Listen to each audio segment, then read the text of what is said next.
폭동 사태를 조사해온 의회 특위가 트럼프 전 대통령을 반란 선동 혐의로 기소해야 한다고 결론 내렸습니다. 사건 발생 2년이 지나 최종 결론에 달한 것으로 알려졌습니다. LA시가 노숙자 문제 해결을 위한 비상사태를 선포한 가운데 4년 안에 노숙자 수의 95%를 감소하겠다고 밝혔습니다. 하지만 일각에선 노숙자 문제를 해결하기엔 어려울 것이란 지적도 나오고 있습니다. 올해 크리스마스는 미 전역의 강추위가 몰아칠 것으로 전망됩니다. 기상당국은 올해가 40여 년 만에 가장 추운 크리스마스를 기록하게 될 것으로 분석했습니다. 시카고의 한 학교에서 총격이 발생해 학생 2명이 숨지는 등 4명의 사상자가 발생했습니다. 총격이 발생한 시점은 고등학교 하교 시간이었던 것으로 밝혀졌습니다. 버스 안에서 심한 말다툼을 벌인 뒤 흉기를 휘둘러 한 명을 다치게 한 한인 남성이 경찰에 붙잡혔습니다. 여러분 안녕하십니까? 12월 19일 첫 소식입니다. 작년 1월 미국 의회 폭동 사태를 조사해온 특위가 트럼프 전 대통령을 반란 선동 혐의로 기소해야 한다고 결론 내렸습니다. 폭동 사태가 난 지 거의 2년 만에 나온 결론입니다. 워싱턴에서 김수진 특파원입니다. 작년 1월 6일 미국 의회에서 발생한 사상 초유의 폭동 사태. 2020년 대선에서 패배한 도널드 트럼프 전 대통령의 지지자들이 바이든 대통령의 당선 인증 절차를 막겠다며 의회에 난입했습니다. 이후 미국 하원은 특위를 구성해 이 사건을 조사했고 사건 발생 2년이 지나 트럼프 전 대통령을 기소해야 한다는 최종 결론에 도달했습니다. 특위는 트럼프 전 대통령에 대해 반란 선동, 업무방해, 사기 공모, 허위 진술 등 4가지 혐의로 기소하라고 법무부에 권고했습니다. In summary, President Trump lit the flame. He poured gasoline on the fire and sat by in the White House dining room for hours watching the fire burn. 특위의 결론은 법적 구속력은 없지만 트럼프 전 대통령이 의회 폭동 사태를 선동했다고 적시한 것만으로도 상징적인 의미가 있습니다. 특히 2024년 대선 재도전을 선언한 상황에서 트럼프 전 대통령에게 정치적 타격이 될 전망입니다. 트럼프 전 대통령을 기소할지 여부는 법무부가 결정하게 되는데 백악관은 법무부의 결정에 간섭하지 않겠다면서도 민주주의를 보호하기 위해 할 수 있는 모든 것을 해야 한다고 강조했습니다. What we saw on January 6th was the worst attack on our democracy since the Civil War. 하원 특위는 오늘 최종 보고서를 만장일치로 채택한 데 이어 올해 안에 관련 기록을 대거 공개해 미국인들이 볼 수 있게 할 방침입니다. 워싱턴에서 MBC 뉴스 김수진입니다. 캐런 베스 LA 신임 시장이 노숙자 문제 해결을 위한 비상사태를 선포한 가운데 4년 안에 노숙자 수의 95%를 감소시키겠다고 발표했습니다. 하지만 일각에서는 신임 시장의 새로운 노숙자 대응책이 현실 가능성이 있는지에 대한 의문을 가지고 있습니다. 이두현 기자의 보도입니다. 취임 첫날 노숙자 비상사태를 선포한 캐런 베스 LA 신임 시장. 임기 일주일이 지난 베스 신임 시장은 4년 안에 노숙자 수의 95%를 줄이겠다고 발표했습니다. LA시의 호텔이나 모텔 등의 주거 공간을 확보해 길거리 노숙자들을 즉시 이동시켜 해결하겠다는 겁니다. We're going to launch a program on Tuesday called Inside Safe, which is going to address the people that are in the tents. Now, it's not going to address everybody, but it is going to address hopefully a significant number. But we're going to put them in motels and hotels immediately. 하지만 이에 대한 주민들의 시각은 엇갈립니다. 베스 시장이 노숙자 문제를 최우선 대응 과제로 선정한 만큼 노력하면 되지 않겠냐라는 의견이 있지만 Yeah, I hope it's a lot of work. Definitely a lot of work to do, but hopefully she'll do it. Yeah. I mean, I believe it's possible. I believe it is possible. 그게 시장이 하는 데까지 노력하면 되지 않겠나 그런 생각이 들어요. 그동안 시정부가 매년 수십억 달러를 투입해 노숙자 문제 해결에 나섰음에도 별다른 변화가 없었다면서 회의적인 시각도 많았습니다. In 4 years? No, I doubt it. No. There's just too much homeless people, honestly. And in 4 years, I think it will take more time. Definitely. It's just a waiting game. Yeah, to be honest. It's just a statement. That's what they say. They always say these things, but it's not going to happen, man. I'm serious. It's not going to be solved, man. It's never going to go away, okay? 특히 기존보다 적극적으로 나서야 한다는 지적도 나오고 있습니다. I think they need forced removal. I don't think they're going to move at all. I think they need to just move them out of the city. 한편 조 바이든 대통령은 오는 2025년까지 노숙자 보호소와 치료 등을 대폭 늘려 미 전역의 노숙자 25%를 줄이겠다고 밝혔습니다. 캐런 베스 시장이 최우선 과제로 선포한 LA 노숙자 문제. 신임 시장이 어떤 구체적인 방안을 제시할지 관심이 모아지고 있습니다. MBC 뉴스 이도현입니다. 올해 크리스마스는 미국의 대부분 지역에 눈보라와 폭풍이 몰아치면서 지독한 강추위를 맞을 것이라는 전망이 나왔습니다. 기상 당국에 따르면 북극에서 시작되는 극소용돌이의 영향으로 동부와 중부 지역 등 미 대륙 80%에 속하는 지역의 평균 기온이 0도에서 15도 사이에 머물 것으로 전망됐습니다. 당국은 내일부터 겨울 폭풍이 로키 산맥을 거쳐 중서부 지역으로 이동하면서 시카고나 인디애나폴리스 등 일부 지역의 경우 예상 최고 기온이 12도에 이를 것으로 예상돼 지난 1985년 이후 40년 만에 가장 추운 크리스마스를 기록할 것이라고 전했습니다.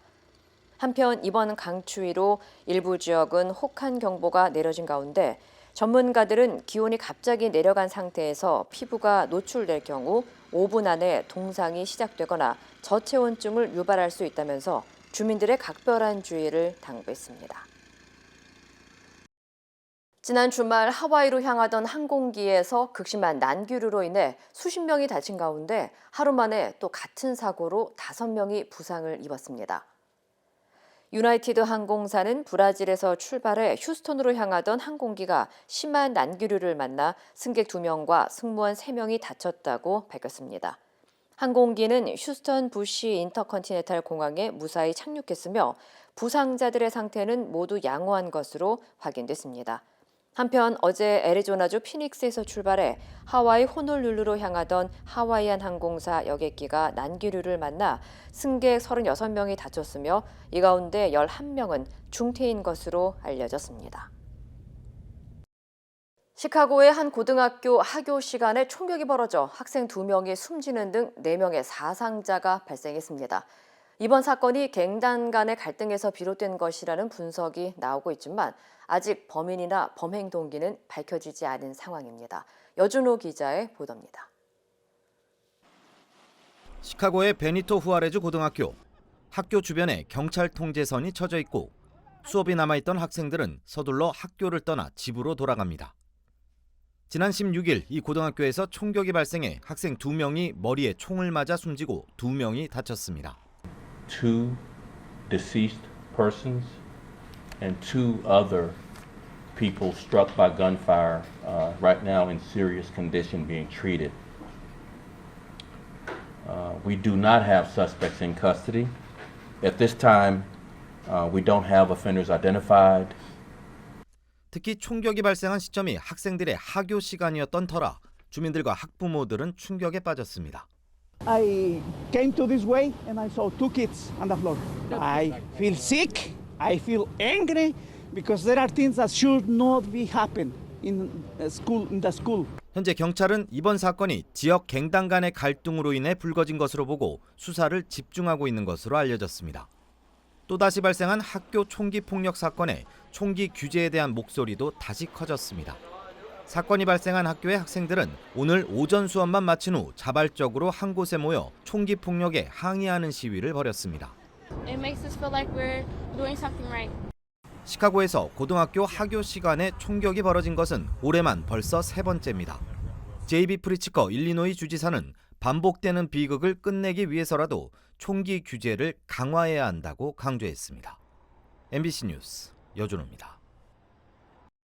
버스 안에서 흉기를 휘둘러 한 명을 다치게 한 한인 남성이 경찰에 붙잡혔습니다. 뉴멕시코주 경찰국은 오후 4시 30분쯤 엘버커키 노스밸리 지역의 한 시내버스에서 일본의 도검과 유사한 칼을 휘둘러 한 명의 승객을 다치게 한 24세 한인 남성 브라이언 이 씨를 체포했다고 밝혔습니다.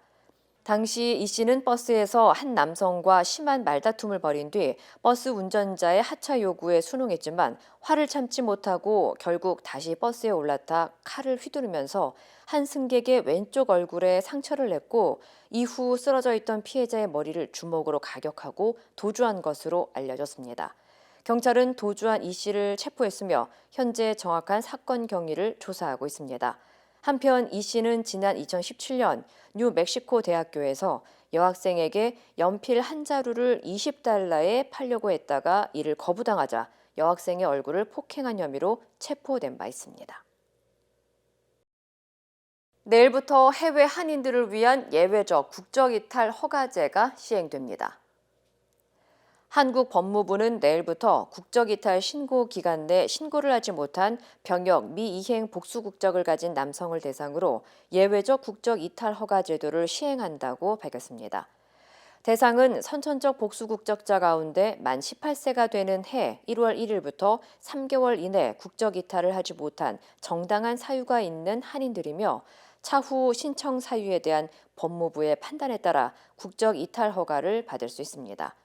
신청은 국적이탈 신고서, 사유서 등 제출 서류를 준비해 각 지역 공관을 통해 접수하면 됩니다. 한편 일부 한인들 사이에서는 법무부가 제시한 정당한 사유에 대한 기준이 모호하다면서 보다 구체적인 지침과 예시가 필요하다는 지적도 나오고 있습니다. 텍사스산 생굴을 먹고 노로바이러스에 감염되는 주민들이 늘면서 주의보가 내려졌습니다.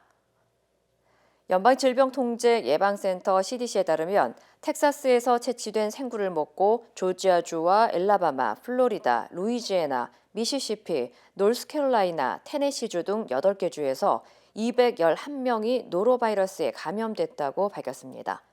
CDC는 지난 11월 17일에서 12월 7일 사이 텍사스주 갤버스턴 베이에서 채취한 생굴에서 노로바이러스가 검출됐다며 섭취하지 말 것을 권고했습니다.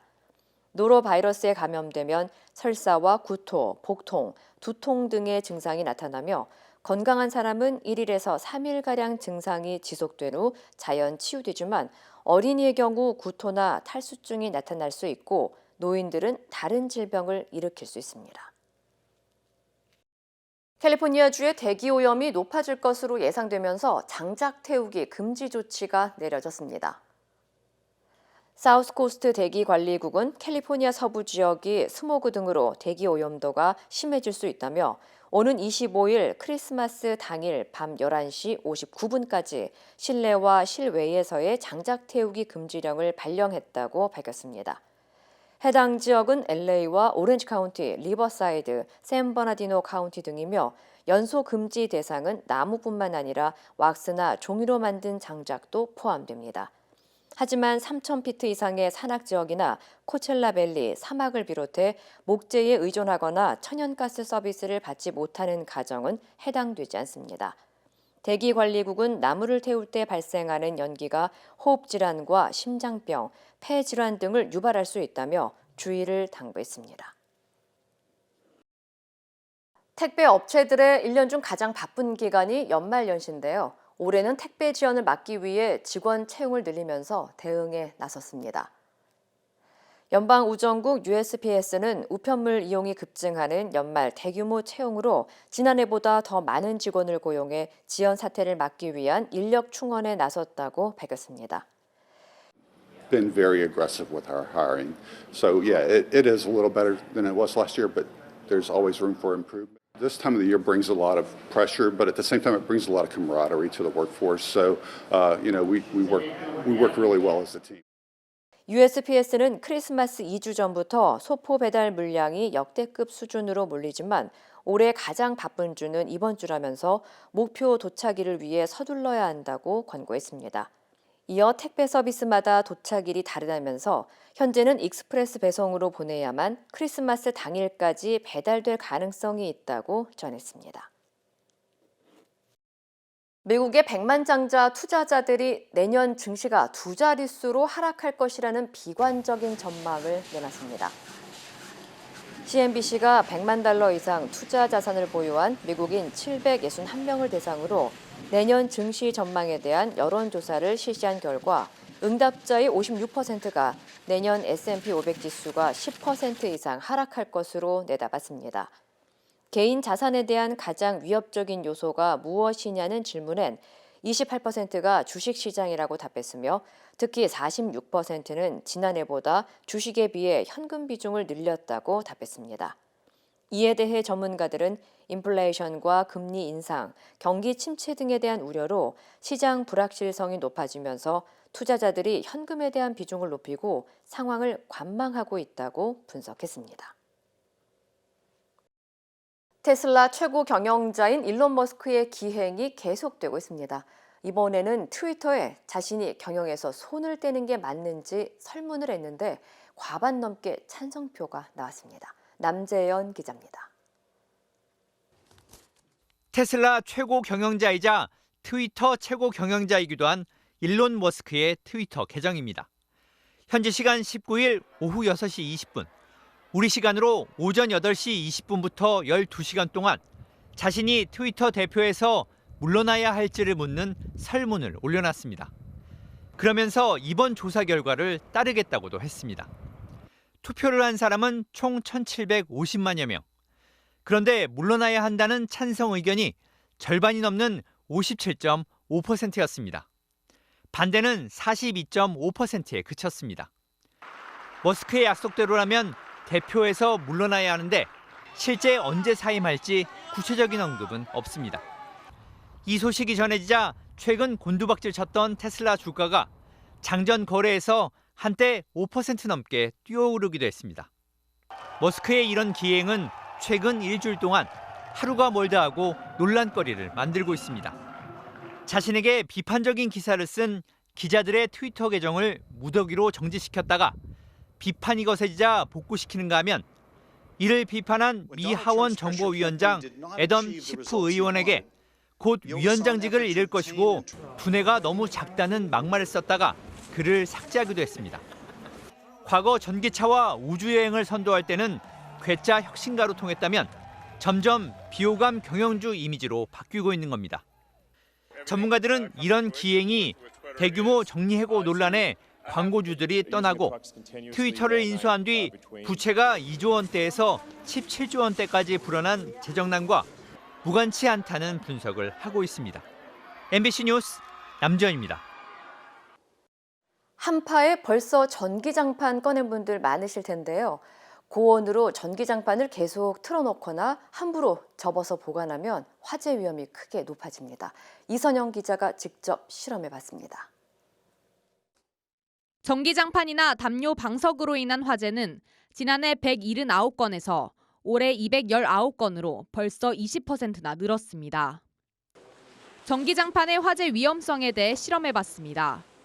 전기장판을 접은 채로 전원을 켜고 30분이 지나자 접힌 부분의 온도가 펴진 부분에 비해 약 3배 높은 60도까지 급상승했습니다. 접었다 폈다를 반복해 열선이 꼬이면 이 부분은 온도가 2배나 더 뛰었는데 심한 경우 열선이 벗겨지거나 끊어져 불이 날 수도 있습니다. 사이즈가 맞지 않는 소파나 침대에서 사용하시게 되면 접히는 부분이 발생하고 접힌 부분의 열선이 손상돼서 화재로 이어질 수 있습니다. 라텍스 소재의 베개와 함께 사용하시면 열이 방출되지 못하고 축적돼서 발화될 위험성이 있습니다. 전기장판을 안전하게 사용하기 위해서는 열선이 꺾이지 않도록 둥글게 잘 말아 보관해야 합니다. 또한 보관된 전기장판을 사용할 때는 이상이 없는지 유심히 살펴보고 사용하지 않을 때는 코드를 빼두는 것이 좋습니다. 전기장판에서 불이 났을 때 대처도 중요합니다. 전기장판에서는 물을 사용하면 누전될 염려가 있기 때문에 가정에 있는 소화기를 사용하는 것이 좋겠습니다. 지난 5년 동안 계절용 기기로 인한 사상자 877명 중 전기장판으로 인한 사상자가 222명으로 가장 많았습니다. MBC 뉴스 이선영입니다. 북한이 정찰 위성 시험 도중 찍었다며 서울과 인천 지역 사진을 내놨습니다. 위성 능력을 과시한 건데 내년 4월까지 준비를 끝내겠다고 밝혔습니다. 김준석 기자입니다. 하늘에서 내려다본 흑백 사진.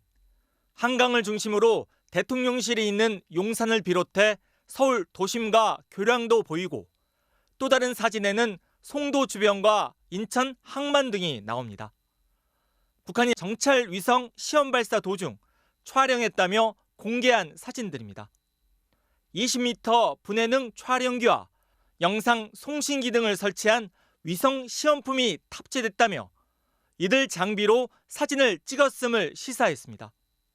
미사일이 아니라 로켓 발사였다며 증거로 사진을 내세운 겁니다. 또 우리 군의 정찰 위성에 맞서 자신들도 남한을 내려다볼 능력이 있다고 과시하려는 의도도 엿보입니다. 하지만 구글 지도 등에 이용되는 위성 사진과 비교해봐도 북한이 공개한 이미지는 해상도가 크게 떨어집니다. 어디에 그 농경지가 있다, 어디 여기가 도심이다 이 정도만 알 수 있는 상황이어서 군사적으로 사용하기에는 해상도가 너무 안 좋은 상황입니다. 북한은 군사 정찰 위성 1호기의 준비를 내년 4월까지 끝내겠다고 발표했습니다. 정찰 위성은 대륙간 탄도미사일 눈 역할로도 필요해 속도를 높이는 것으로 보입니다. 결국 우주로 나갔다가 다시 대기권으로 들어오지요. 그래서 전반적으로 미사일의 궤적이라든지 또 대응을 위해서는 군사 정찰 위성이 아마 필수라고 생각이 돼요. 김정은 국무위원장의 추대일인 4월 13일이나 김일성 주석의 생일인 4월 15일 등에 맞춰 위성 발사가 이루어질 가능성이 있습니다. MBC 뉴스 김준석입니다. 한국군이 북한 전역을 감시하는 초소형 정찰 위성들의 개발을 마쳤습니다. 첫 발사는 내년 하반기에 이루어진다고 하는데요. MBC가 개발 현장을 직접 찾아 실물을 살펴봤습니다. 정동훈 기자입니다. 직사각형 모양의 정밀 부품들이 가득한 물체가 눈에 들어옵니다. 우리 기술로 개발 중인 최초의 초소형 정찰 위성입니다. 실물이 공개된 건 이번이 처음입니다. 크기는 가로 2m, 세로 1m, 무게는 100kg이 안 됩니다. 이 위성에는 카메라 대신 고성능 영상 레이더가 탑재되어 있습니다. 전파를 목표물에 쏴서 되돌아오는 신호로 영상을 만들어내는 기술입니다. 레이더를 이용하기 때문에 밤과 낮 또는 기상 조건에 상관없이 실시간으로 항상 감시할 수 있습니다. 원래 국산 전투기 KF-21용으로 개발한 레이더를 위성에 같이 쓰면서 비용도 절감됐습니다. 해상도는 1m급, 건물들은 물론 주차된 승용차의 종류까지 가려낼 수 있습니다. 군은 이 초소형 위성을 오는 2030년까지 모두 40기를 발사할 계획인데 첫 발사는 내년 하반기로 예정된 것으로 확인됐습니다. 미국의 민간기업 스페이스X의 팰컨9 로켓을 실어 보내게 됩니다. 40기가 모두 궤도에 오르면 30분마다 북한 상공을 지나면서 북한 전역을 감시할 수 있게 됩니다. 이제 남은 건 정찰 위성을 원할 때 자유롭게 쏠 수 있는 국산 로켓. 지난 3월 첫 시험 발사에 성공했던 국산 고체 로켓을 대형 위성 탑재도 가능한 수준으로 빨리 완성해야 한다는 지적입니다. MBC 뉴스 정동훈입니다. 국민의힘이 내년 봄 새 대표를 뽑을 때 여론조사를 없애고 당원 투표 100%만으로 뽑기로 규정을 바꿨습니다. 당 안에서는 막장 드라마 윤핵관의 폭거라는 반발이 나오고 있습니다. 김민찬 기자입니다. 2004년 국민의힘 전신인 한나라당이 당대표 선거에서 여론조사를 처음 반영했습니다. 18년 동안 유지되던 이 제도가 바뀝니다. 국민의힘은 당원 투표 100%로 대표를 뽑기로 규정을 바꾸기로 했습니다. 책임 당원 수가 그 사이 크게 늘어났다는 명분을 내걸었습니다. 약 80만 명입니다. 지역별 당원 구성 비율도 영남과 수도권이 비슷해졌습니다. 명실상부한 국민 정당이 된 것입니다. 1, 2위 간 결선 투표도 전격 도입했습니다. 당초 여론조사 반영 비율을 20%나 10%로 줄이자는 안도 논의됐습니다. 하지만 윤석열 대통령의 뜻이 100% 당원 투표에 있다는 보도가 나온 뒤 급격하게 분위기가 달라졌습니다. 여론조사 반영을 없애고 결선 투표를 도입하면 당내 다수파인 친윤석열계 후보가 대표가 될 가능성이 크게 높아집니다. 당내에선 강한 반발이 나왔습니다. 먼저 대부분의 여론조사에서 선두를 달리는 유승민 전 의원. 대통령 명령에 따라 가지고 윤핵관들이 이거는 유승민 하나를 죽이기 위해서 한 폭거다. 그분들의 목표는 당을 100% 윤석열 대통령 1인의 사당으로 만드는 겁니다. 안철수 의원도 이렇게 하면 총선 승리에 도움이 되지 않는다고 비판했습니다.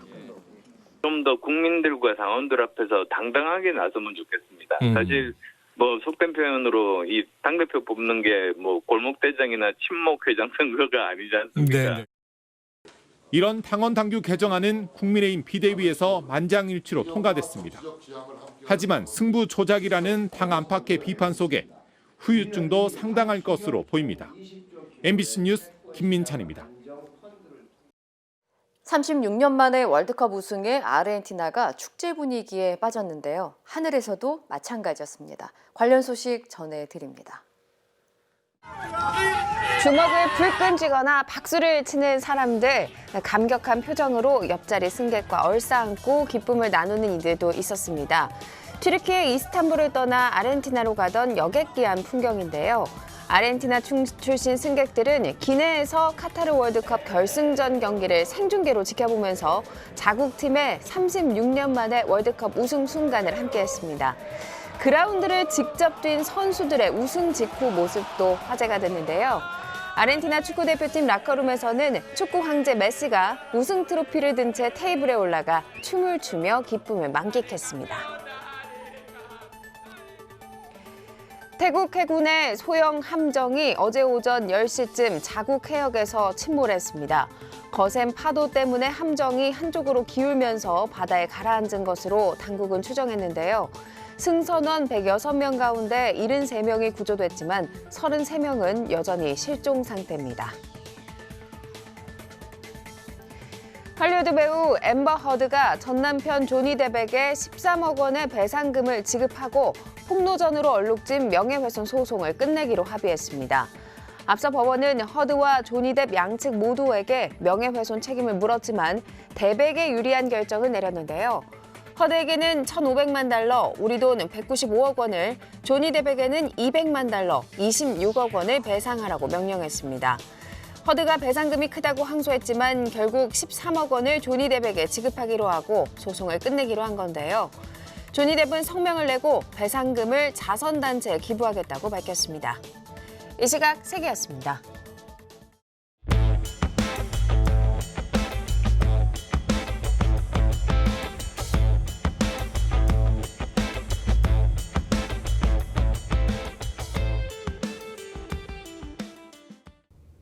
안녕하세요. 여러분의 캘리포니아 레몬법과 대형 상해 전문 변호사 최미수입니다.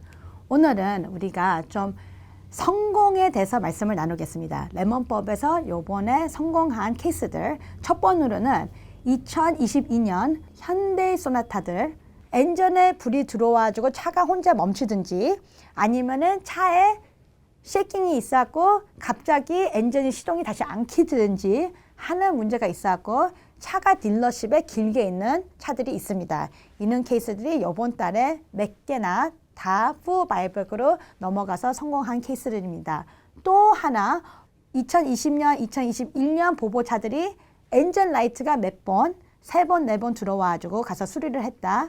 그리고 수리를 할 때는 우리가 이 문제를 못 찾았습니다. 했어도 손님이 비디오를 찍어놨다. 아니면 사진을 찍어놨다 해가지고 15,000불 캐시를 받고 아니면 다른 케이스들은 차를 돌려주는 걸로 옵션 2개로 받아왔고 보보차들이 성공으로 한 케이스들이 이번 달에 많습니다.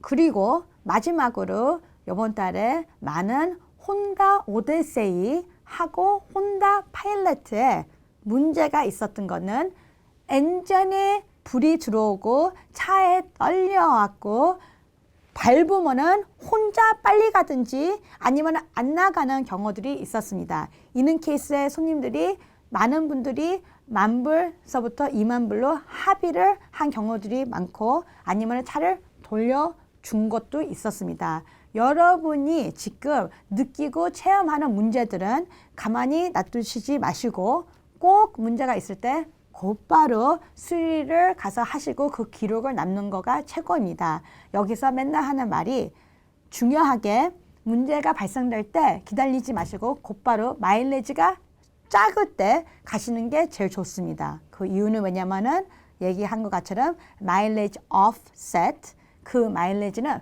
빼고 보상을 받기 위해 때문에 보상을 많이 받기 위해서는 빨리 가시는 게 최고입니다. 여러분의 레몬법과 대형 상해 전문 변호사 최미수였습니다.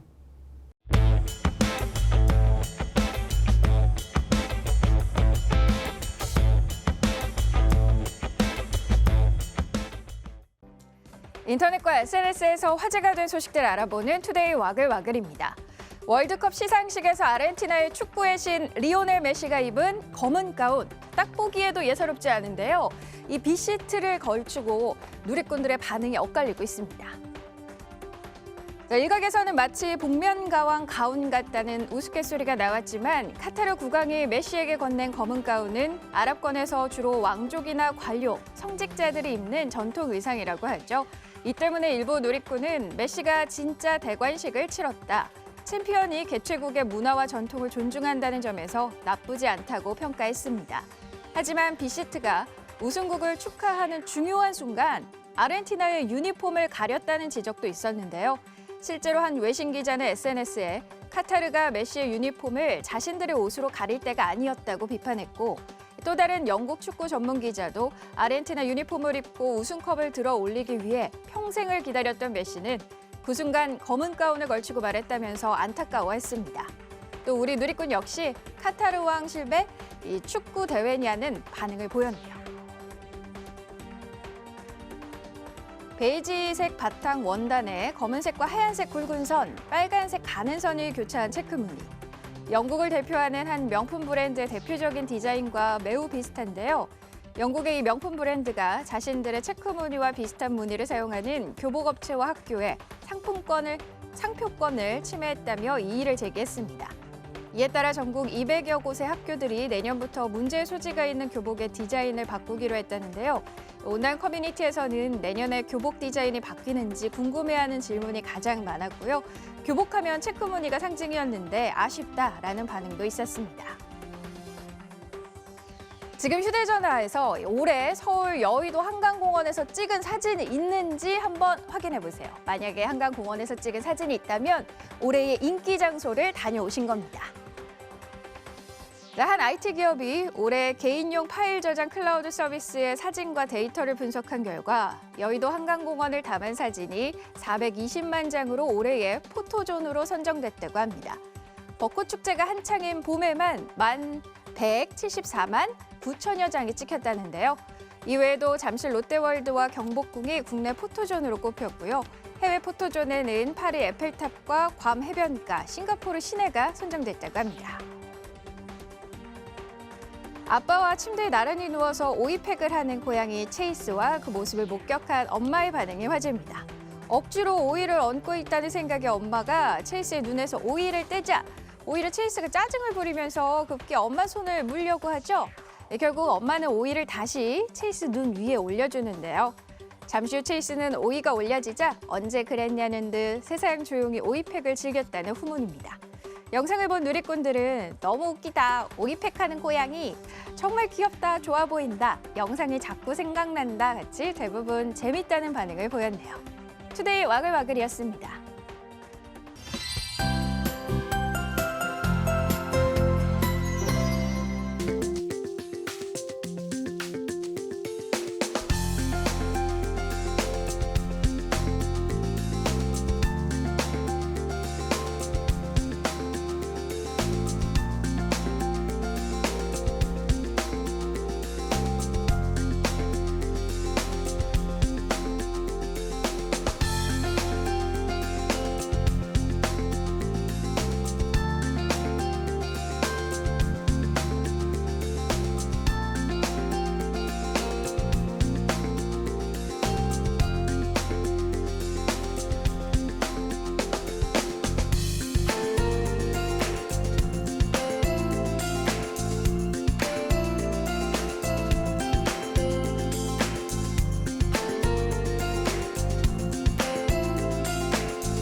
이상으로 12월 19일 월요일 뉴스를 마칩니다. 시청해주신 여러분 고맙습니다.